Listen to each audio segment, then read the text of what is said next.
Good afternoon, Trinidad and Tobago. I'm Karen Crozier Phillips. C News is live at noon. Topping the news at this time, police are investigating the circumstances surrounding the death of a man in Sangre Grande. Now, according to reports, the body of a man was found in a track at Northeastern Settlement at around 5:30 p.m. on Wednesday. He's been identified as Caron James, also known as Sanson. Police said there was what appeared to be a gunshot wound to his back. The Islamic Front is claiming police brutality as Avinash Crisis Sipasad, also known as Abdul Wakil, was arrested. According to head of the group, Umar Abdullah, at about 2 p.m. on Wednesday, Wakil of Enterprise Shogunas was on his way to visit his deceased wife's mother when he was stopped and harassed by a group of police officers. He claimed they alighted from a marked police vehicle and started to verbally abuse him. Abdullah claimed there was an exchange of words, following which one of the officers started physically abusing Wakil.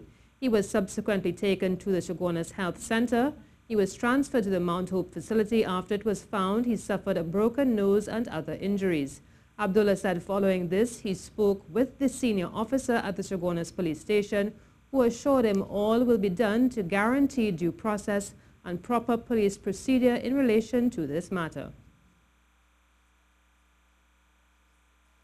Meanwhile, 4 people have been arrested in relation to a robbery at Western Union Excellence stores, which occurred on Monday. Attorney Farid Ali confirmed the arrest this morning. According to reports, $500,000 worth of currency was stolen from the outlet after a hole was drilled into the ceiling of the outlet at the Port of Spain shopping mall. Quantities of TT, US dollars and pounds sterling were taken from the outlet. Mr. Ali is representing a 33-year-old security guard who police suspect of being involved in the robbery. However, the security guard, who is employed with D. Marshall Security Company, claimed he was kidnapped by the robbers and then released in Shogunas. The guard reported the robbery to Canupia police, but he was arrested after he was suspected to be complicit. Mr. Ali confirmed he is to be interviewed by police today. A 37-year-old Shogunas businessman has been granted bail in the sum of $300,000 and is to reappear in court on the 20th of September 2017, charged with 4 counts of uttering a forged valuable security and 2 counts of obtaining over $1.4 million by false pretenses. Gregory Reese of Lala Road, Shogunas, appeared before Senior Magistrate Nanette Ford John in the Port of Spain First Magistrates Court on Wednesday to answer the charges. Now, according to the police, Reese is alleged to have deposited 3 fraudulent central bank checks into his business account on August 3, 2017. The checks, valued at almost $1.4 million, were drawn on the account of the Arima Borough Corporation. It was later discovered that the checks which were deposited were fraudulent items and the business account flagged. When Reese visited First Citizens Bank Shogunas on August 18th to conduct the transaction, the fraud squad was contacted and he was arrested by officers of the Shogunas CID. To other news now, Minority Councillor Dr. Faith Israel says the reason for her leader wanting to swim from the port in Scarborough to Turco is to ensure the procurement of the vessels to service the sea bridge between the islands is done properly. Well, on Wednesday, Minority Leader Watson Duke announced his intention to do this. We have a situation where for the last 8 months, the Port Authority, the Minister, the Ministry with responsibility for inter-island transportation has been messing up the process. Anyone who has looked at what has happened with all of the fiascos can realize that this process has been flawed. Dr. Israel says the Tobago House of Assembly needs to be part of the entire process from identification to final approval. This is because the Tobago House of Assembly Act says under the 5th schedule that Tobago is responsible for items under the 5th schedule. Item 16 talks about infrastructure, which includes air and sea transportation. The Ministry of Education says the 5th Company Baptist School is at 35% completion based on a report from the Education Facilities Company Limited, EFCL. This is in response to the Member of Parliament for Naparima, Rodney Charles, who said no work is being carried out at the compound. Minister Garcia said the scope of works agreed to consists of the installation of burglar proofing, raising of guardrails and window repairs. These fixtures are being fabricated off-site by the contractor. Thus, an unsolicited visit to the school would not reflect repairs. The contractor has assured the ministry that all fabrication and installation work will be completed in time for the opening of the new school term. This is a CNews Live report at noon. Remember, you can keep up to date with all the latest news on our website at ctvtv.com, or you can check out our Facebook and Twitter pages at CNews Live.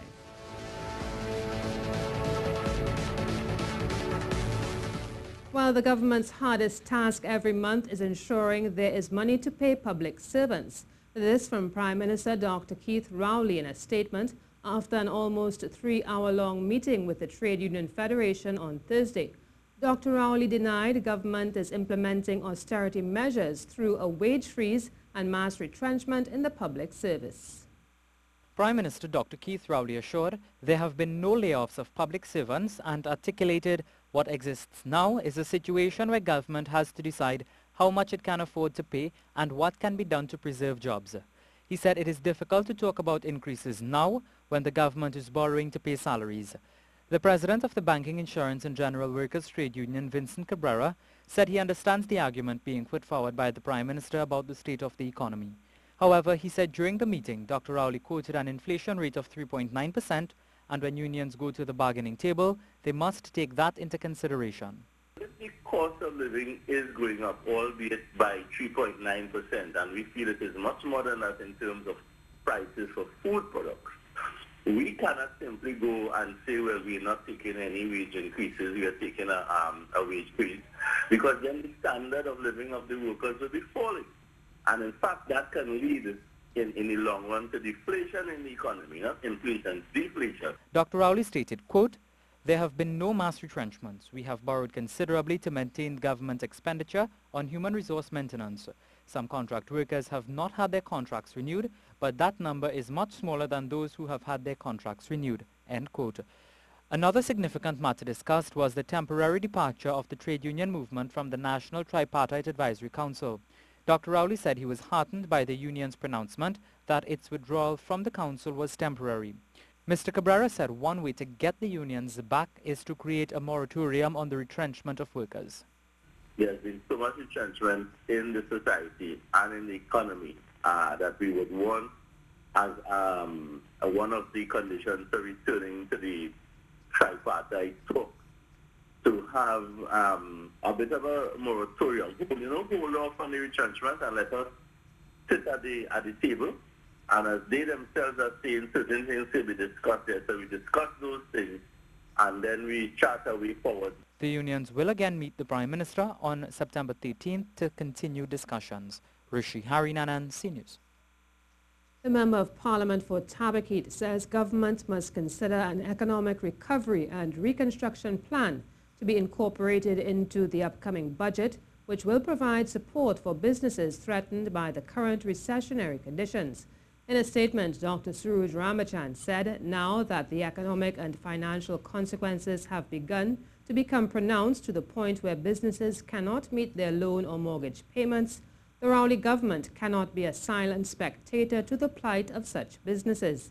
He said government must intervene with support mechanisms to have small to medium-sized businesses in particular, as failure to do so can have serious social impacts on this society. Angostura is restructuring its executive management team as a result of a commercial performance review of the company's operational requirements. This restructuring, it says, makes the positions of Executive Manager Legal and Executive Manager Human Resources and Administration redundant, effective August 17, 2017. A new role of Executive Manager Corporate Services has been created, with responsibility for services in the areas of legal, human resources, ICT, administration, property, facilities, and security. Angostura says this restructuring realigns the organization and management at the executive level in support of the business objectives and will improve the company's efficiency and profitability. Now for the weather. Hot and sunny conditions will be interrupted by intermittent cloudy patches with light to moderate showers at times. There is also the slight chance of a heavy shower or thunder shower favoring western areas of Trinidad. Tonight will be mostly clear. The media fraternity has lost one of its own. Deborah John, a former publications editor, news and features with the Trinidad Express, passed away at around 11 p.m. on Wednesday. The passing of the 61-year-old was confirmed by her daughter Nadia in a post on Facebook. Last year, Deborah took leave from the job to undergo treatment for cancer. She was the daughter of veteran journalist, the late George John. Further news now, Chartered Accountant Robert LaHunt will be sworn in as the new Minister of Public Utilities in about 2 hours' time. The announcement to appoint him as minister came from the office of the Prime Minister on Wednesday afternoon. The statement said Prime Minister Dr. Keith Rowley has advised President Anthony Carmona, with effect from August 24, 2017, to revoke the assignment of Dr. Rowley as Minister with responsibility for the Ministry of Public Utilities, revoke the appointment of Mr. W. Michael Coppin as Senator, and appoint Mr. Robert LaHunt as Senator and Minister of Public Utilities, and to assign to him the responsibility and business of the government, including the administration of the departments under that ministry.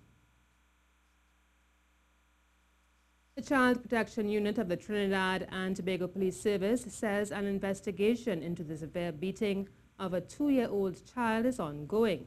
On Saturday, news broke of the incident which left the toddler suffering from a ruptured colon in the ICU at the Wendy Fitzwilliam Pediatric Hospital in Mount Hope.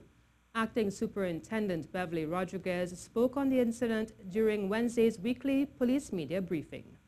One of my officers is the lead investigator into this investigation, and as we speak, they are wrapping up the final part of the investigation for the matter to be referred to the Director of Public Prosecution for further instructions on this matter.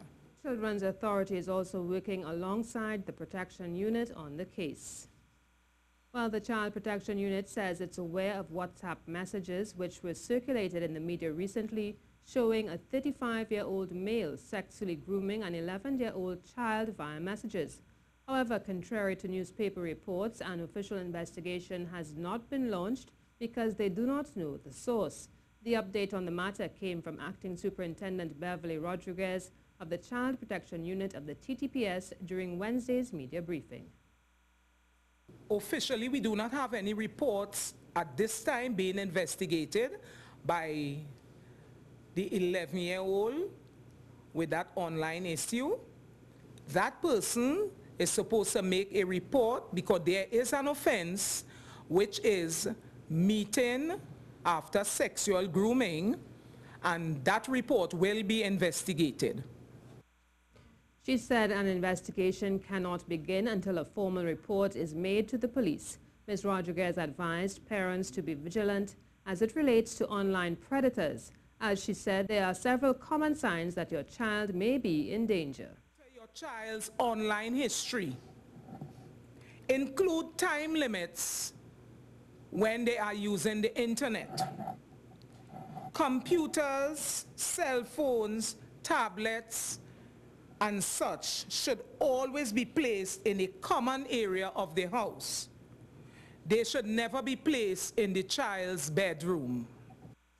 He said the TTPS also undergoes reactive measures to reduce the number of cases it sees each year. One of those exercises includes going into schools and educating students on what is not acceptable where interaction with adults is concerned. An all-inclusive dedicated to Pan is coming. On Wednesday evening, the Pan Lime was launched. Master of Ceremonies for the event, Joseph Villafana, lauded the event, which is carded for February 4th next year. He said it placed focus on the national instrument. I am a partier, and every time we fet and we party hard, and over the years, for those of you, I suppose, old enough in the crowd, would remember how important our national instrument was years gone by. And it seemed that it was diminishing in its importance in our national festivities over the years. So Public Relations Officer for Neil and Massey Trinidad All-Stars, Darrell Joseph, said it's an event to celebrate the Pan side and he would fully support it. Tobago and for our people. So we get all sorts of requests from time to time for different things, and we review those requests very carefully because we try to ensure that whatever we get involved in is in line with our core values, with our belief, with our vision. And when we heard about this particular opportunity, it was a no-brainer. This was something that we liked from the get-go. It was something that felt natural. It was something that felt good.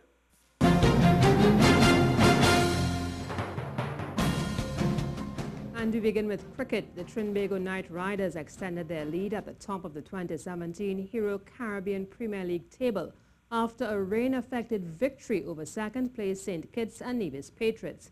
After Dwayne Bravo won the toss and elected to bowl, the Patriots openers set off from the first ball, blasting both Ronsford Beaton and Sunil Narayan over the rope in the opening overs. Beaton conceded 19 in one over and Narayan's 2 power play overs cost 27. But an issue with the stadium lights and heavy showers brought the game to a halt. The Patriots batsmen continued to go hard, Gale and Shamar Brooks bringing up the 50 partnership. Gale reached his 50 with a 6 off Dwayne Bravo. Gale eventually holed out to Beaton on 93. The Patriots finished on 162 for 3 off 13 overs. Trinbago Knight Riders set about their run chase rather haphazardly. Narayan fell for 4. Colin Monroe was bowled by Samuel Badri from the first ball off the spinner's spell before rain intervened once more. After another delay, McCullum and Darren Bravo returned to the field with a new target of 86 in 6 overs. This was to be the defining moment of the match, however, as Bravo immediately dispatched Badri for 3 successive sixes over mid-wicket. Gale then turned to Mohammed Nabi to bowl the penultimate over, but he cost 23 runs. Jonathan Carter was given the difficult task of defending 10 off the final over, but Bravo returned to strike 2 more enormous sixes to finish the match with 4 balls to spare. A new location, but the standard of play in the Tobago ITF Junior Tournament remains particularly high as the tournament reaches the business end. The event, which normally attracts players from all over the world, is a staple in Tobago in recent years, but it was shifted to the Racket Center in Tacarigua this year out of necessity.